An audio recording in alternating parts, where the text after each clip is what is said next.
lên bề clo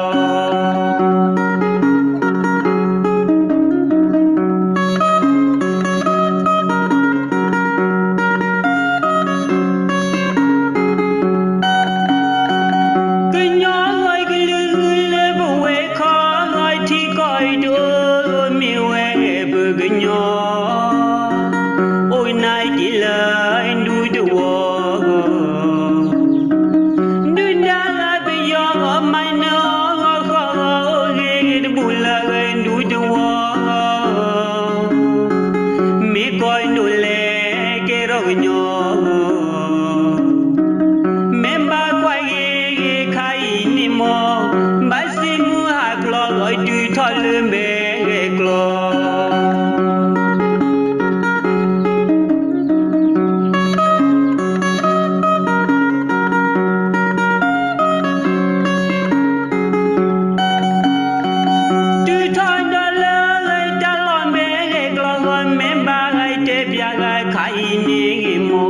ôi nay chỉ là anh đuôi đùa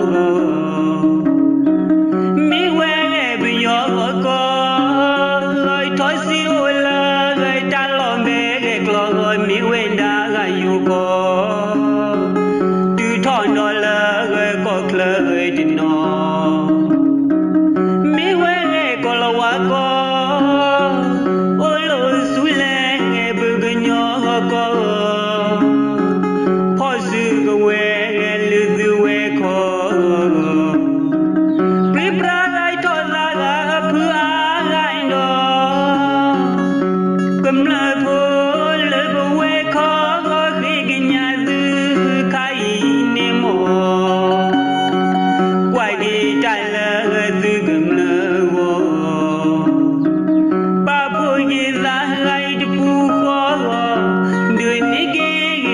là người chỉ có mò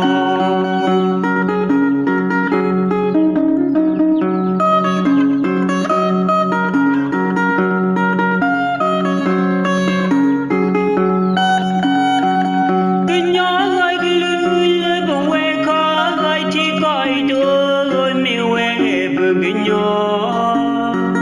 ôi nay chỉ là anh đuôi đùa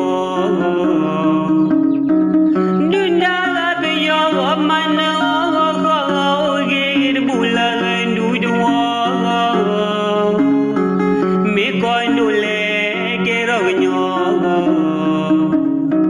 mẹ ba quay ghê khai ni mò ba xin mua hạt lò gọi tùy thôi lên bề clo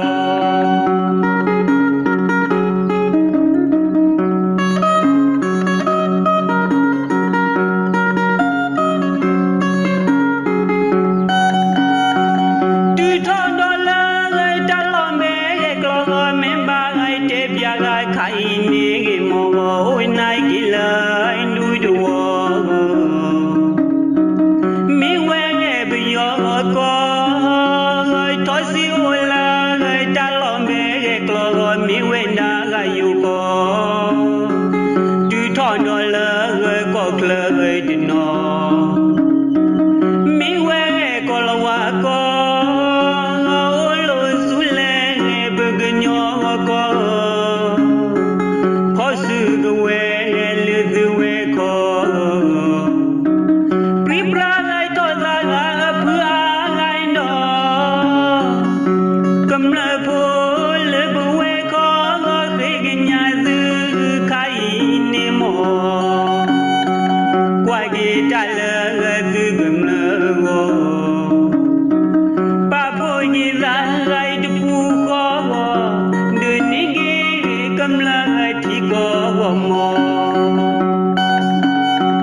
quay đi trả lời từ gầm lơ gò